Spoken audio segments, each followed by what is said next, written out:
So technically I live with my mom. I spent my nights there and she had custody of me. My mom struggled with addiction and mental health issues, so she wasn't always able to take care of me in the way that she wanted to. So my grandma did a lot of the day-to-day raising of me. So she was the one who made sure I ate, bought my school clothes, helped me with anything I needed, took me to my doctor's appointments, my dentist appointments.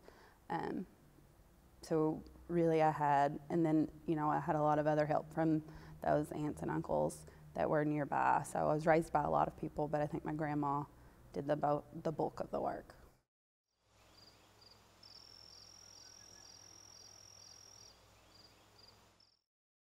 Can you explain what it was like to raise a grandchild? It was different because I've had boys. It was a lot different to have a girl, but it was the best thing in my life. It was to get you, to be able to have you with me and know you're safe. It was. I think I done pretty good.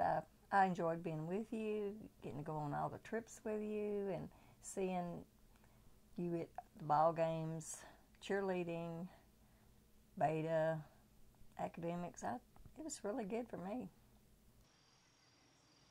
It is very difficult for the grandparent and the child because you have to learn to transition yourself from being a doting grandmother to being the parent that is in charge of this child and tells them what they can and cannot do. You get to know your grandchild as a person when you're raising them. You have a special rapport between you, and actually I think it kind of got me out of my rut of being just a grandmother, and it kind of helped me be youthful, and it also educated me as to the world and society, how they have changed in general from the time I was a teenager till she was. And then I think there were some things that I was doing when I was growing up that she just could not understand, because that is not something she would have ever done growing up. Because when she was 15 or 16, she already had a daughter and another daughter on the way.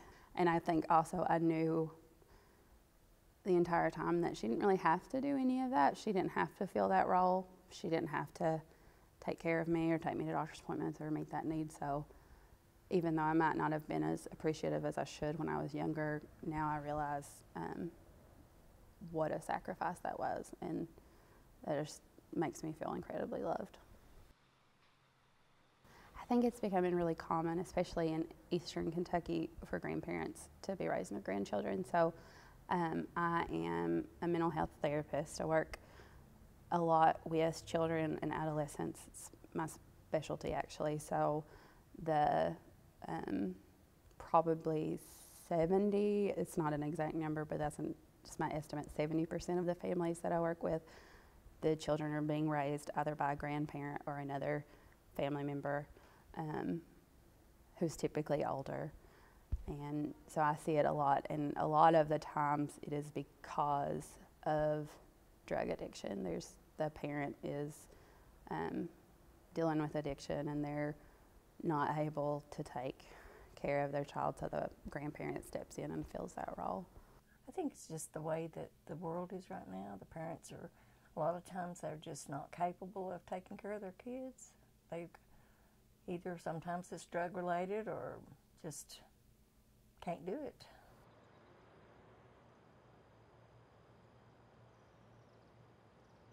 When you were younger, did your mom ever sit you down and give you a talk about sex? No. No, that was something. She didn't talk about nothing like that. It was a taboo. You don't talk about sex back then. Well, we learned at school. Did you sit your children down and talk to them about it? No. I guess their dad talked to them about sex, because I really didn't. And do you remember talking to me about it? I somewhat talked to you some, I think, didn't I? Yeah, I mean, you always told me I should wait until marriage and Exactly. wait until I get out of school. Exactly.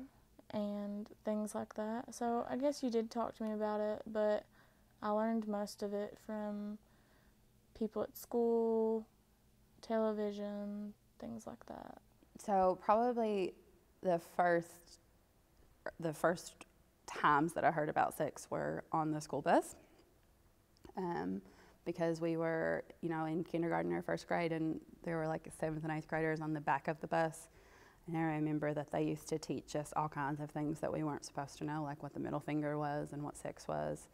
And I remember at that time, I don't know exactly what they told me, but what I came to believe was that when you had sex, you just took your clothes off and rolled around. And so that's what I did with my Barbie dolls. I just took all their clothes off and had them roll around.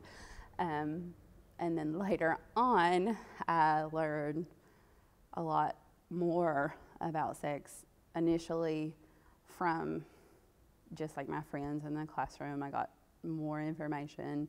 Eventually, as I got more curious, and I was like asking my mom questions and asking my grandma questions, my mom was mostly, like, her first reaction was, as soon as I asked, we got to get you on birth control because you're going to get pregnant. And I wasn't having sex at that point. I was just curious. And then my grandma's reaction was, you can't have sex until you're married. And that is it. You only ever get to have sex with one person. Or it's a sin, because that's her religious belief. So I wasn't getting a lot of information. There's so much fear surrounding it. It was from my peers at school. A lot of the boys in the back of the bus, they'd be back there chanting little chants, telling jokes, or talking to each other. And that's when all of us girls up front would get quiet and listen, because we were curious about what they had to say. And maybe if we'd had sex education in school, we would have ignored those boys more instead of trying to sneak and listen to them. And I always encouraged him to use birth control, because once you have a baby, life's not about you anymore. And you need a chance to grow into your own person before you have to worry about the responsibility of a child.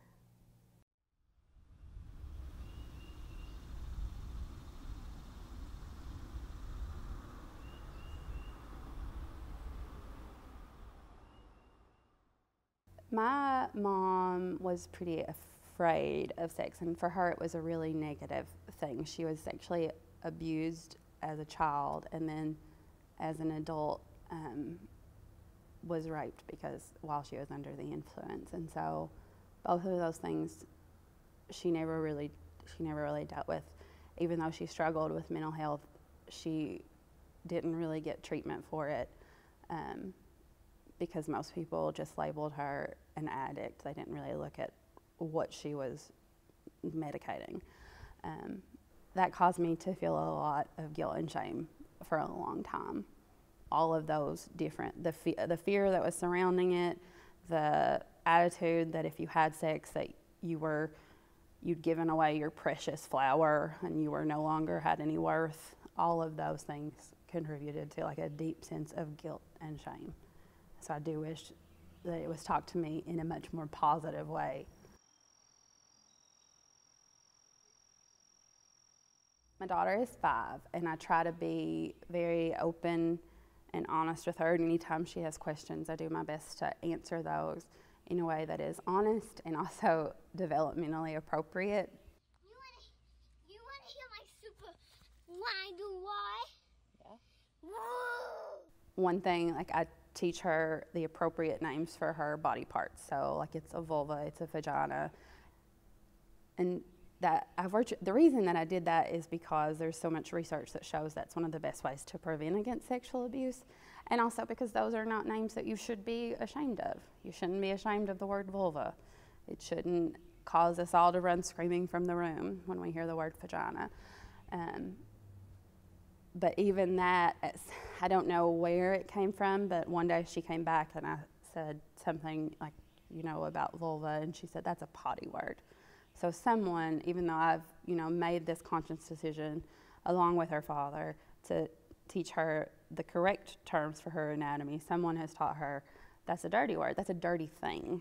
The responsibility is on you as a parent to make sure that your child has the information that they need to be healthy and whole. you know, we internalize a lot of messages that we're given about sex. So if you aren't talking to them and helping them think critically about those messages and helping them kind of cope with them, they might, you know, they might feel like sex is a bad thing, it's a dirty thing. They might feel like sex is, they might feel like if they've already had sex, they might feel like they're gross or dirty, like they might have a lot of guilt about it. They may not be prepared to prevent the consequences. They might, you know, you might be taking them to doctor to deal with an unplanned pregnancy or a sexually transmitted infection or just a whole host of other issues. Nowadays, I mean, they're going to learn about sex so much quicker because you got the internet, you got TV. Kids are having sex younger, at younger age. They're just doing it more. They're learning it more faster. Well, you can't have too much education on any subject. And I would rather, if I was raising a teenager again, I would much rather them know what to expect out of life and out of other people than to be hit sideways with big surprises. When I was raising my granddaughter, when I tried to talk to her about it, she was a little apprehensive and a little embarrassed by it all, because that's usually not something that comes from your grandmother, and that's just a subject the world's not real comfortable talking about with just anybody. But now that she's an adult, she and I can talk about anything together. And I think it goes back to that foundation that we laid between us when she was a teenager.